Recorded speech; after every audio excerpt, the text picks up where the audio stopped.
자, 신약성경 384페이지로 가겠습니다. 베드로후서 1장의 말씀인데요. 베드로후서 1장 4절에서 7절까지 그리고 19절에서 21절까지 이렇게 두 부분을 보도록 하겠습니다. 먼저 4절부터 7절까지의 말씀을 같이 읽겠습니다. 시작. 이로써 그 보배롭고 지극히 큰 약속을 우리에게 주사 이 약속으로 말미암아 너희가 정욕 때문에 세상에서 썩어질 것을 피하여 신성한 성품에 참여하는 자가 되게 하려 하셨느니라.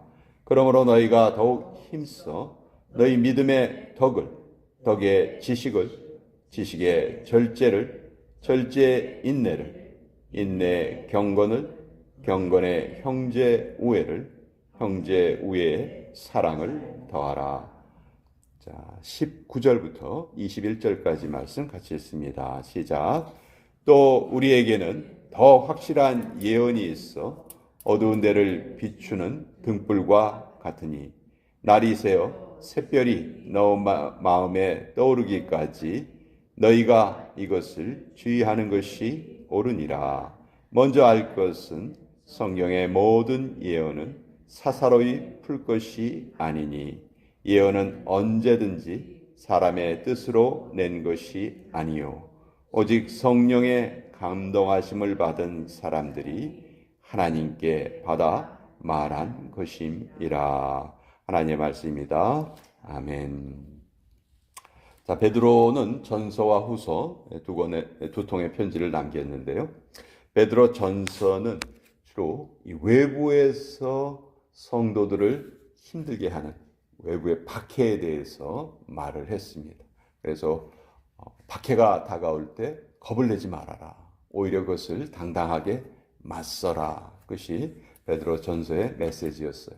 베드로 후서는 교회 내적인 내부에서 생길 수 있는 어려움인데 대표적인 것이 이단이죠. 잘못된 가르침이 교회 안에 파고 들어와서 성도들의 믿음을 혼란시킵니다.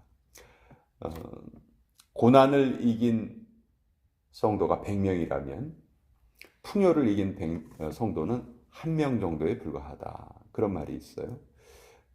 외적인 고난이요 오히려 교회를 더 단단하게 만들어줍니다. 제가 그 온두라스에서 사역하시는 목사님의 이야기를 들은 적이 있는데 온두라스의 그 한인들이 가서 이렇게 거주하실 때 주로 봉제 공장을 많이 운영을 하셨대요. 근데 온두라스가 치안이 너무 이제 안 좋으니까 그 공장에서 총기 사고가 이렇게 많이 발생을 한대요. 총기 사고가 발생을 하면 정말 사람이 죽는 경우도 있고요. 그러니까 늘 그 한인 비즈니스맨들이 그 목숨의 위협을 받으면서 사는 거예요. 그래서 그런지 그 교회는 새벽 기도회 참여 인원이 주일 예배 참여 인원하고 같대요. 숫자가 비슷하대요. 언제 어느 순간에 총 맞아 죽을지 모르니까 그냥 매일매일 와서 부르짖는 거예요. 오히려 우리 삶에 다가오는 고난이 이렇게 우리의 믿음을 더 단단하게 해주는 경우가 많아요.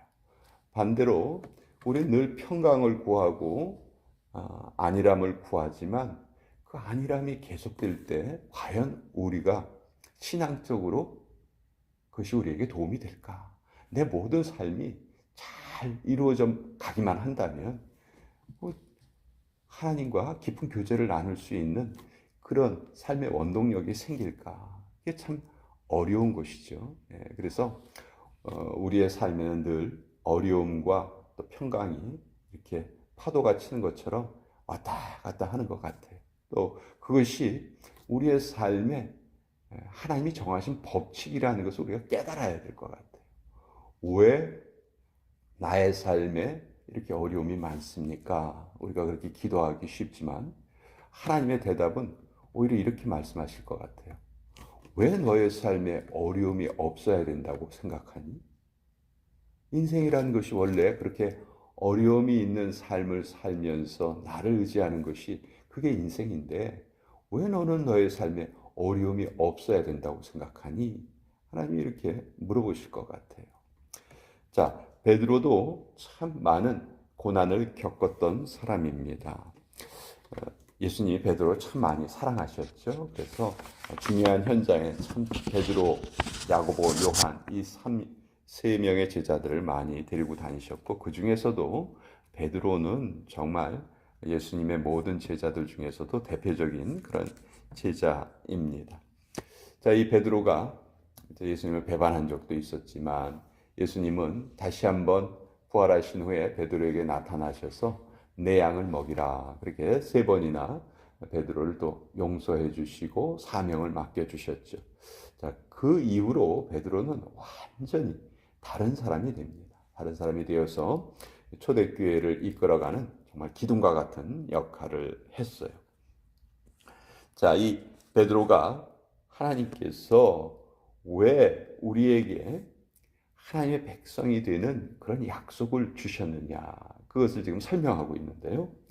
4절에 보시면 이로써 그 보배롭고 지극히 큰 약속을 우리에게 주셨다. 여기에 보배롭고 지극히 큰 약속은 바로 예수님을 통해서 우리에게 하나님께서 구원을 주시겠다는 바로 그 약속이죠. 예수님을 통한 대속의 구원의 진리. 그것을 우리에게 주신 이유가 무엇이냐? 우리가 그렇게 그것을 받았으면 그 다음 단계로 우리가 바뀌어야 되는데, 그 다음 단계가 무엇이냐? 너희가 정욕 때문에 세상에서 썩어질 것을 피하여 신성한 성품에 참여하는 자가 되게 하려 하셨느니라.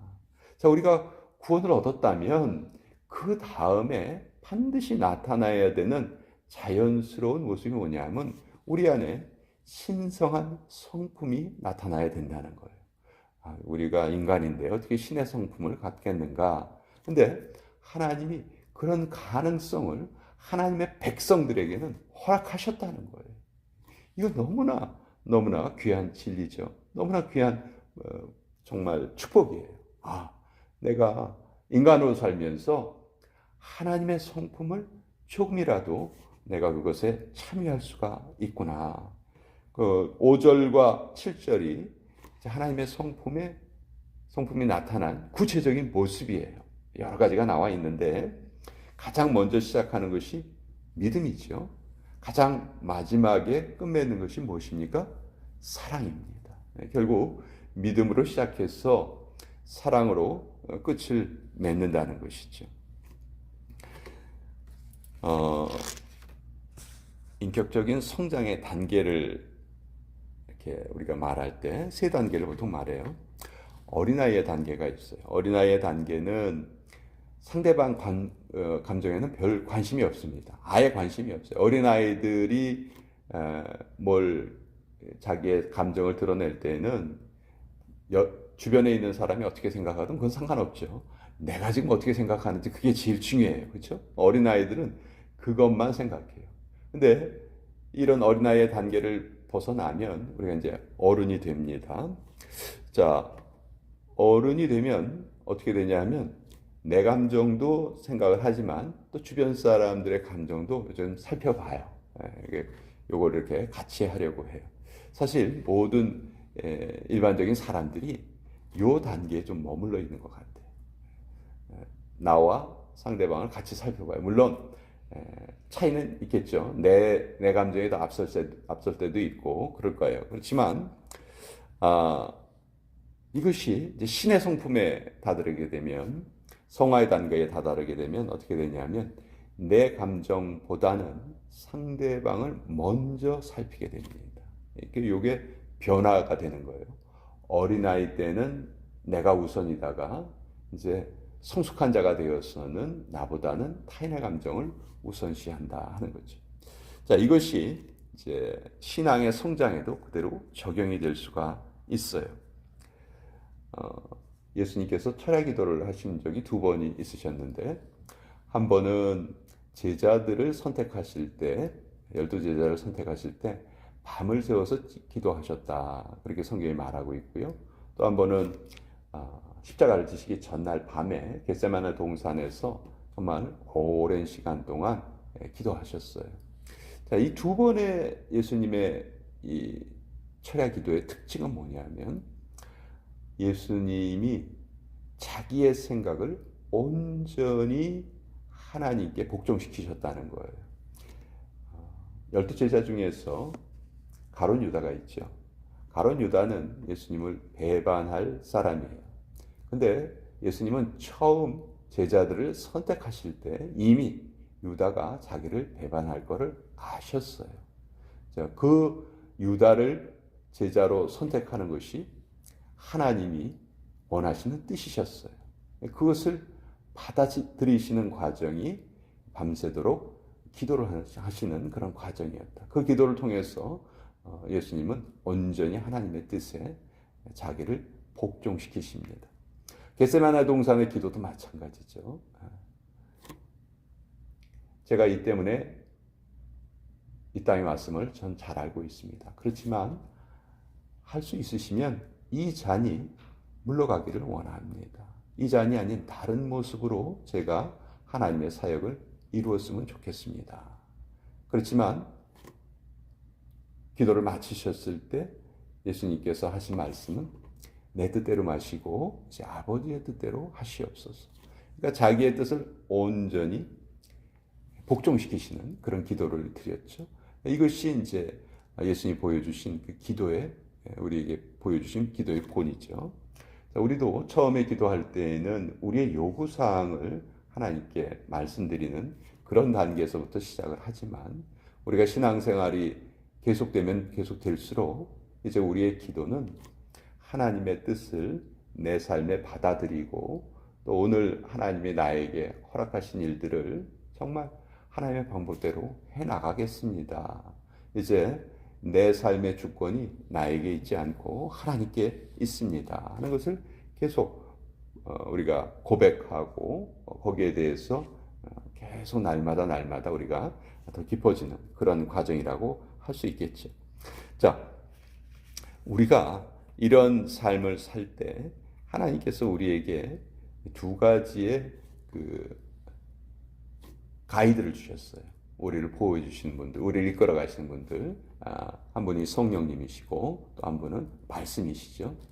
성령님께서는 그때 우리에게 어떤 생각을 주시고 하나님의 뜻을 우리에게 마음속으로 계시를 해주세요.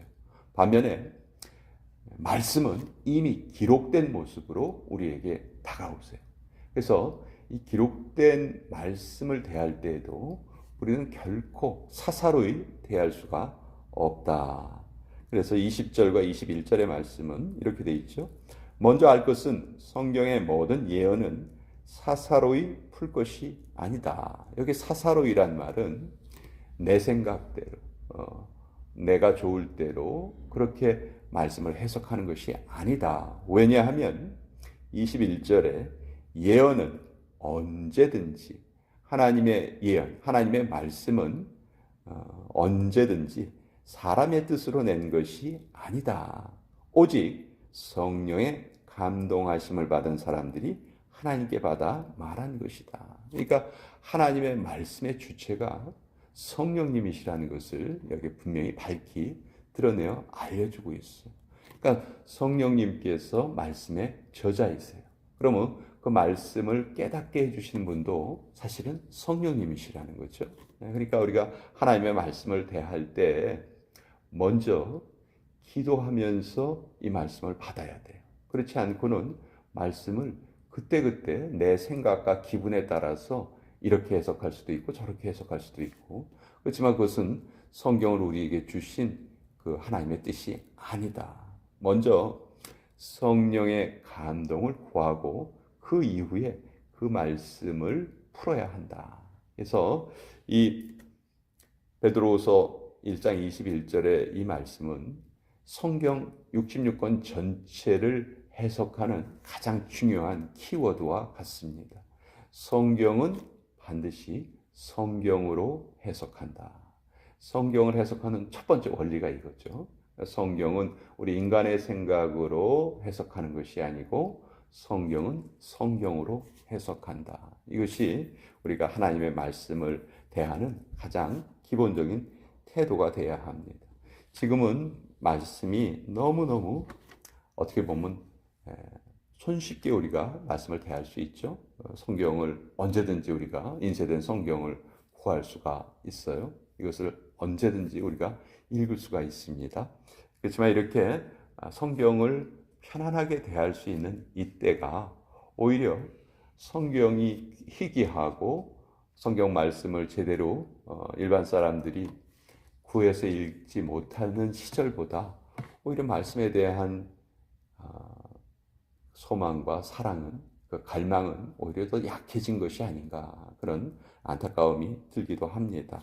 자, 그래서 오늘 이 베드로를 통해서 교회 안에 들어오는 이단도 역시 성경을 하나님의 성령님의 도우심을 받아서 해석하는 것이 아니고 그것을 인간의 뜻대로 자기 마음대로 필요한 구절만 뽑아가지고 그것으로 이단을 만드는 것이죠. 그래서 베드로는 절대로 그러한 것에 성도들이 미혹되어서는 안 된다. 이단의 역사가 어떻게 보면 기독교의 역사만큼 오래됐어요. 지금도 많은 이단들이 또 활동하고 있고 많은 이단들에게도 사람들이 미혹되고 있지요. 그래서 우리는 하나님의 말씀을 대할 때 늘 성령님이 말씀의 저자이시다, 성령님께서 이 말씀을 풀어주신다, 그런 확신을 가지고 성경은 성경으로 해석한다. 그래서 지나치거나 또 모자라지 않은 그런 올바른 말씀을 받아서 또 신앙생활을 했으면 좋겠습니다.